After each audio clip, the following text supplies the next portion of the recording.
So I'm continuing my voyage through Gerry Anderson series toys, and tonight I'm particularly focused on the Matchbox toys for Stingray, which are an oddity because Matchbox released these toys in 1992. Stingray is from the mid-1960s. Now, sure, the Thunderbirds toys kept on going for years and years after the series ended, so perhaps that's no great surprise. But, Stingray, people know of Stingray, but it's nowhere near as recent or as popular as Thunderbirds.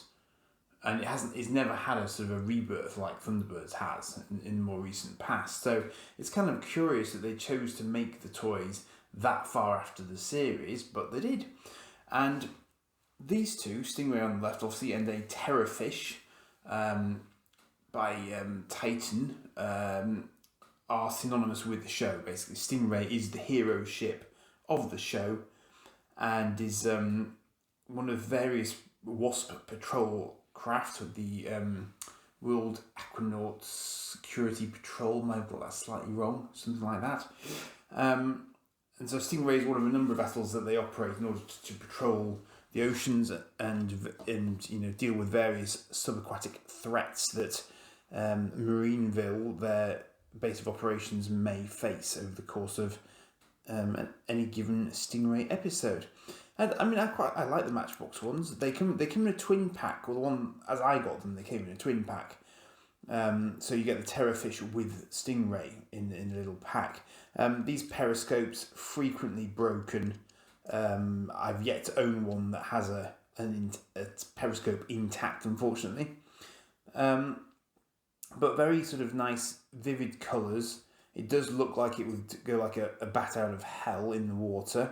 And you can see there it's Matchbox in 1992. However, this is not the only Stingray model that Matchbox brought out in 1992. And you would think that was, enough. But I actually didn't know this one existed until I saw it in an antique store, appropriately enough, on the seashore. And it wasn't until just recently that I saw it on eBay. And it was actually grouped with a Thunderbird 2. So I had to get the Thunderbird 2 in order to get the Stingray, which is not the cheapest option, but I don't see these very often. And as you can see, this is a rather different scale of beast altogether. I'm actually going to move the camera a little bit back. If I put the original Matchbox Stingray up against it for comparison, you can see that they are very, very, very different beasts. So this Matchbox Stingray is a good foot long. So this is kind of Thunderbird 2 types, proportions now. So this is a completely different toy to this one. This is stick it in your pocket Stingray. This is whiz it around your bath kind of Stingray, and it is quite plastic, and you probably could do. And I don't think it has any electronics, so you probably could have put that in the bath. And I would imagine they would have anticipated people doing that.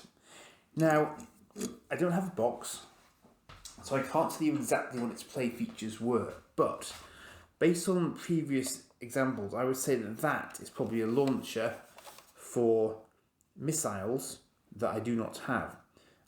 I wanted to say a name for the missiles, but it won't quite come to me. I want to say Stinger missiles. That's probably might be completely wrong. No idea where that's coming from. But I think once upon a time, buried in these holes were probably missiles. Now, if you remember from my video on Matchbox Thunderbird 2, which was in my Thunderbird 2 sort of reviews as a whole, you'll recall that Matchbox have a fairly large approach to figures, and this top section lifts off. The periscope comes up and down. I don't have any of the Stingray figures to show you, I'm afraid. However, I have borrowed, I think it's a Virgil, from my Thunderbird 2, because I'm wondering if they opted to make them the same scale. And I think it's fair to say that they did. So he will quite happily fit in there. So this was clearly the idea. The idea was that, and I have seen these figures, there are Stingray figures you can get And I suspect this might even be for Commander Shaw, because you see that this space is much bigger. He was limited to an electric floating wheelchair type. I think it was a floating one, or was it just... It might have been wheeled, but it was an electric wheelchair anyway. So it may well be that he could fit in the back of Stingray because it's wide enough. Now, there are also these opening sections here.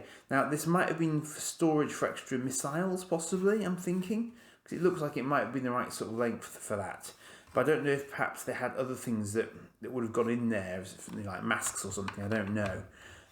But they are in there. These little details are also on the smaller Matchbox model, which is nice.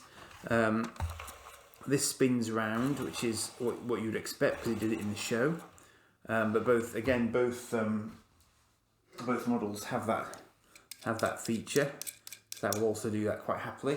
So again, it's a really nice reproduction and it's because it's plastic, it's quite light, so you can easily play with that. That's no problem at all. And this one's got a few scrapes, but it's actually in pretty decent condition. And it's done pretty well to last 30 plus years to this point. And it's just really sort of nice. It's a nice size. You feel like you've probably got something to play with. And if you didn't know what it was, I remember I once put a small version of this on Lego Ideas. It did sort of okay, but interestingly, the kids who didn't know what it was assumed it was a spaceship. And I completely get that because it does look like it could fly. So I completely appreciated where they were coming from on that. So it could double up as a spaceship if you so chose it to. And you can see there that the roof goes on quite happily with a figure inside it. So there's no question it was designed to take the figures. And it's quite nice that they're sort of interchangeable. I mean, there was never any crossover, although I believe that the timing of Stingray was close to the timing of Thunderbirds. So I think in theory it might have been possible that they would have overlapped. But we never saw a crossover. But this Stingray does appear amusingly in a fish tank in the Thunderbirds Are Go CGI cartoon at one point.